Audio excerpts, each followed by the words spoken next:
जय श्री राम। भाई सभी साहित्य साधकों को रेखा तिवारी का सादर प्रणाम। गायत्री मंत्र और उसका अर्थ।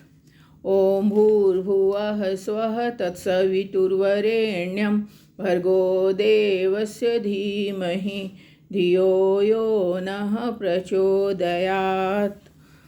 अर्थ, उस प्राण स्वरूप, दुख नाशक, सुख स्वरूप, श्रेष्ठ, तेजस्वी, पापनाशक, देव स्वरूप परमात्मा को हम अपनी अंतरात्मा में धारण करें। वह परमात्मा हमारी बुद्धि को सन्मार्ग में प्रेरित करे। सनातन धर्म के लिए 2 लाइन। सनातन की सांसों में ओंकार का ही निनाद है। सृष्टि सृजन के सरगम में संपूर्ण ब्रह्मांड का राज है। साहित्यिक सचेतना मंत्र जिजीविषा के धनी साहित्य साधकों का परिवार है, जिसके छोटे बड़े साहित्यकार राम की गिलहरी और शबरी के जैसी श्रद्धा से भरे हुए हैं। अपने छोटे से साहित्यिक यात्रा में वे संगठन की ताकत बनाते हुए आप सबके समक्ष हैं। धर्म और अध्यात्म का दीपक बन वे कलयुग की कालिमा को कम करने के लिए युग दीपक बनने की चाह रख अपना कर्तव्य निभाने के लिए संकल्पित हैं।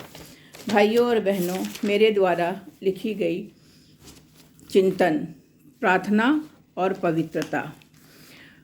मनुष्य और पशु में एक ही अंतर है कि पशु प्रार्थना नहीं करते हैं। जो मनुष्य परम पिता को पहचानता है वह उसका पुत्र कहलाता है। सो वह किसी न किसी शक्ति को ईश्वर मानकर अवश्य प्रार्थना करता है। पशु प्रार्थना नहीं करते, इसलिए वे जड़ अवस्था में कहे जा सकते हैं। आत्मा उसमें भी है, लेकिन मानसिक चैतन्यता का विकास नहीं हुआ है, सो वे पशु योनि में जीते हैं। मनुज शारीरिक चैतन्य मनोवृत्ति का संवाहक है। सो जो व्यक्ति प्रार्थना नहीं करता वह जड़ या पशु कहा जाएगा। प्रार्थना कब सफल होती है? जब आप अपने विरोधियों को भी प्रार्थना करने के पूर्व माफ़ करने की भावना करते हैं। उसके बाद आप प्रार्थना करते हैं तो प्रार्थना अवश्य सफल होती है, क्योंकि अब आपके आत्मा और मन के बीच कोई विद्वेष नहीं है। जातीयता, रूढ़िवादिता, धर्मभीरुता के अधीन होकर जब ईश्वर के नाम पर ही लोग लड़ते हैं तो ईश्वर को वैसा ही दुख होता है जैसे आपके 2 बच्चे आपस में धन या ईर्ष्या द्वेष की वजह से लड़ते हैं।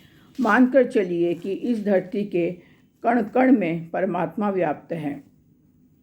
सो हम यदि चैतन्य प्राणी हैं तभी प्रकृति के जल थल नभ के समस्त दिवों की रक्षा कर ईश्वर के सृष्टि सृजन संतुलन में आवश्यक योगदान करेंगे। हम भक्षक नहीं, रक्षक बनेंगे। वसुधैव कुटुंबकम की भावना का क्रमिक सोपान में विस्तार ही प्रार्थना का मूल मर्म और उद्देश्य है।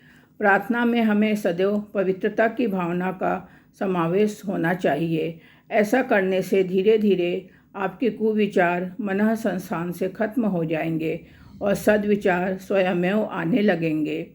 आज देखा गया है कि लोग भावनात्मक कृपणता के कारण सिर्फ अपने पत्नी बच्चे को ही प्रार्थना के लिए भगवान के आशीर्वाद के लायक समझते हैं।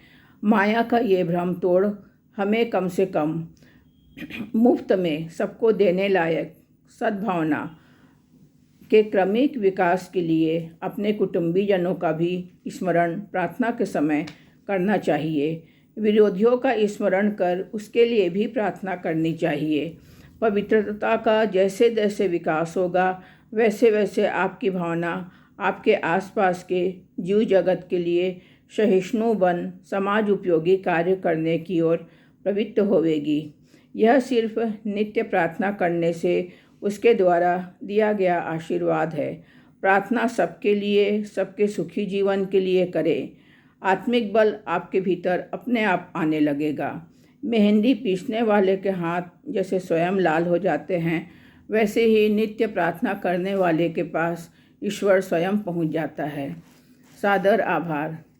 भाइयों और बहनों, साहित्यिक सचेतना के इस YouTube चैनल को सब्सक्राइब कर और लाइक कर हम सभी भाई बहनों के साहित्यिक यात्रा में आप भी सहभागी बने। प्रणाम।